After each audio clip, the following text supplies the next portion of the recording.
मुझे लगा जम्मू जम्मू के हो गए हो आप। महाराष्ट्र तो पीछे रह गया है। डोगरी साड़ी अपनी भाषा है। ज़बरदस्त। जैसा एक शांति प्रिय इलाका और यहाँ के लोग, यहाँ की संस्कृति और यहाँ का जो अपनापन है, मैं समझता हूँ कि ये अपने आप में महत्वपूर्ण है। और मेरे 6 साल मुझे पता भी नहीं चले कि आप सभी लोगों के बीच में किस प्रकार से वो डॉक्टर साहब चले। जम्मू में आके कुछ लिखा, जम्मू के रिलेटेड कुछ लिखा आपने? हाँ, मैंने जम्मू के ऊपर भी लिखा वो है। सुनाए ज़रा। यहाँ से कुछ ही दूरी पे उत्तर वाहिनी है। अच्छा, हाँ। तो मैं पहली बार जब परमंडल में आया था, हाँ। तो उस उत्तर वाहिनी को देखा, उस नदी को देखा और मैंने एक कविता लिखी। उत्तर वाहिनी लो चल पड़ी हिमालय को संभलने के लिए, कौन कहता नदियाँ जन्म लेती है समुंदर में मिटने के लिए। सेंट्रल यूनिवर्सिटी जम्मू से डॉक्टर शशांक कुलकर्णी जी मेरे साथ हैं और पब्लिक पॉलिसी के असिस्टेंट प्रोफेसर है वहाँ पे, यानी महाराष्ट्र से है। और शशांक कुलकर्णी जी की कुछ किताबें मेरे हाथ में भी है जो शाया हो चुकी है, और कुछ और किताबें हैं जो शाया हो चुकी है अभी तक। शशांक कुलकर्णी जी, पब्लिक पॉलिसी तो आप पढ़ाते हैं, लेकिन ये लिखने का शौक़ कहाँ से पड़ा? उस्ताद कोई रहे या कोई इंस्पिरेशन ऐसी रही लाइफ में कि जिससे इंस्पायर होके ये स्टार्ट किया? जी, सबसे पहले आपको धन्यवाद और आपके माध्यम से जो हमें दर्शक है उनको भी धन्यवाद। मैं जब स्कूल में था 5वीं कक्षा में मैंने सबसे पहली कविता लिखी थी। 5th standard? 5th स्टैंडर्ड में। मतलब ये तो हो कोई 8 साल की उम्र? जी। हाँ। और तब से मैं लिखता गया। मेरे स्कूल के टीचर थे, उनका नाम था चौबदार सर। हाँ। तो मुझे लगता है कि उन्होंने मुझे सबसे पहली बार प्रेरणा दी कि आप लिख सकते हो। और तब से मैं लिखता गया और धीरे धीरे मतलब कविता के इस प्रांत में आगे चलता गया। शशांक कुलकर्णी जी, पब्लिक पॉलिसी एक फील्ड है, ये दूसरा फील्ड है। ये मतलब शौक़ कैसे पाल ले?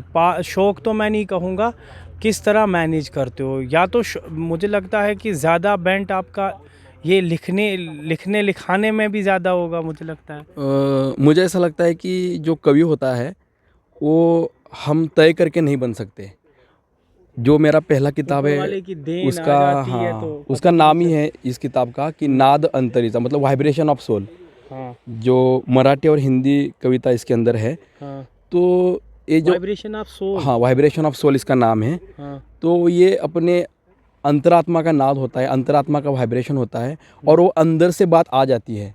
इस कारण हम ये इसको एक काम के रूप में नहीं देख सकते।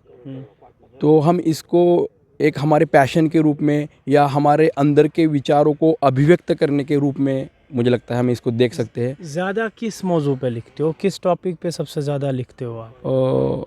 मेरे ज़्यादातर कविता जो है वो दर्शन के ऊपर है या सामाजिक विषयों के ऊपर मैं लिखता हूँ, या समाज के जो अलग अलग समस्याएं हैं, मैं चाहता हूँ कि मेरे कविता के माध्यम से उस समस्या का हल निकालने में भी कुछ मदद हो।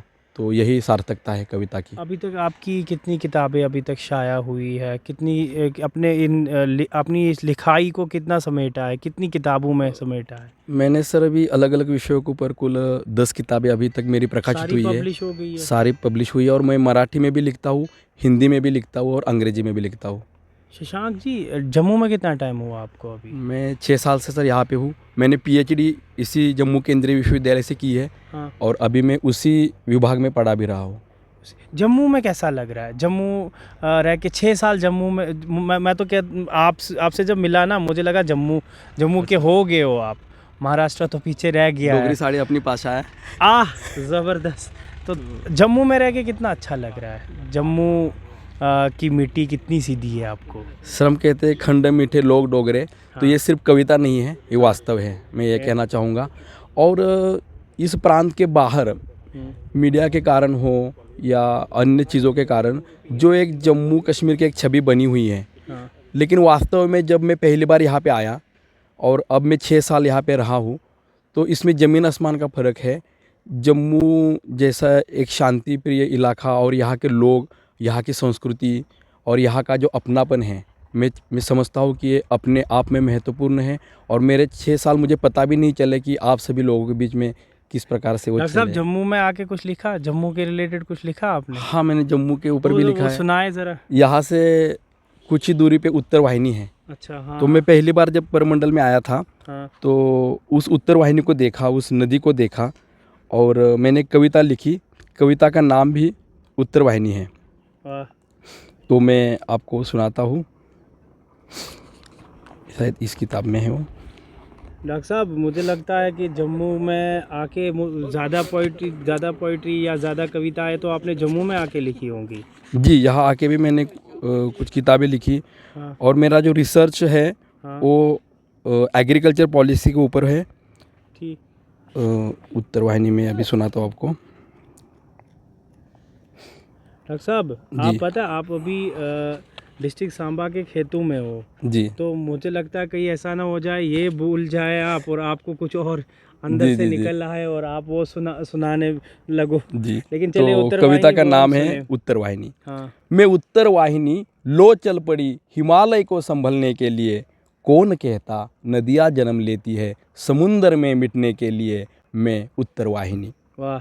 बाधाएं टकराती आई, बाधाएं टकराती आई लो हजारों बार, लेकिन अविरत अटल अविचल बहती रही हूँ मैं उत्तर वाहिनी।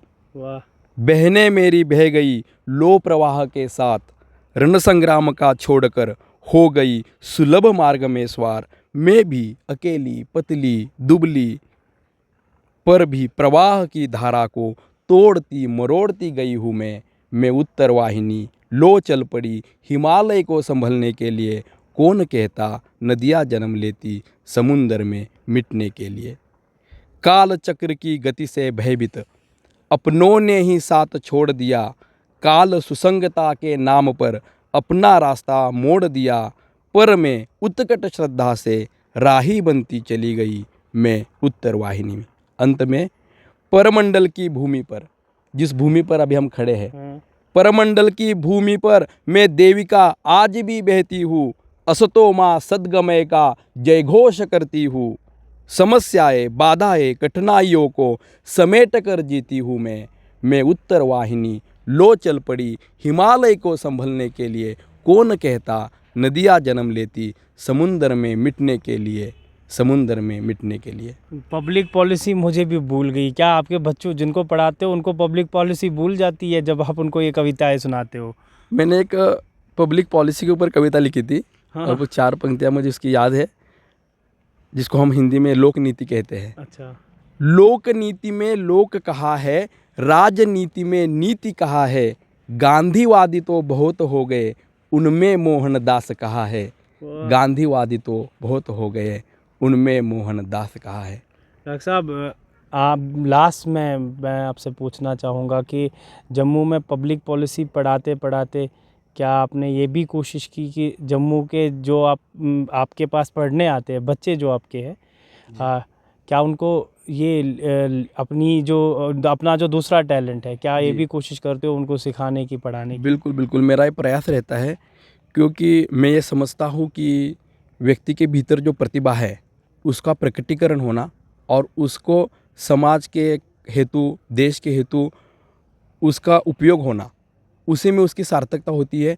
और हमने अपने आप को ऐसा रिस्ट्रिक्ट नहीं करना चाहिए कि मैं पब्लिक पॉलिसी में एमए कर रहा हूँ या पब्लिक पॉलिसी का विद्यार्थी हूँ।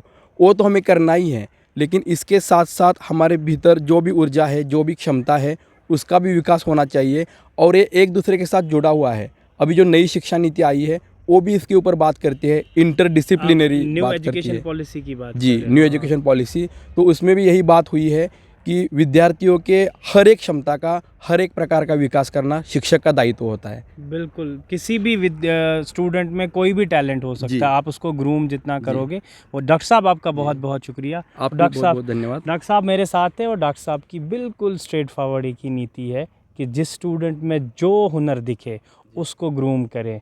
जितना आप उसको ग्रूम करेंगे उतना उसकी ग्रोथ होगी और उतनी सोसाइटी की ग्रोथ होगी। डॉक्टर साहब, आपका भी शुक्रिया और आप लोगों का भी शुक्रिया देखने के लिए। आदाब। धन्यवाद।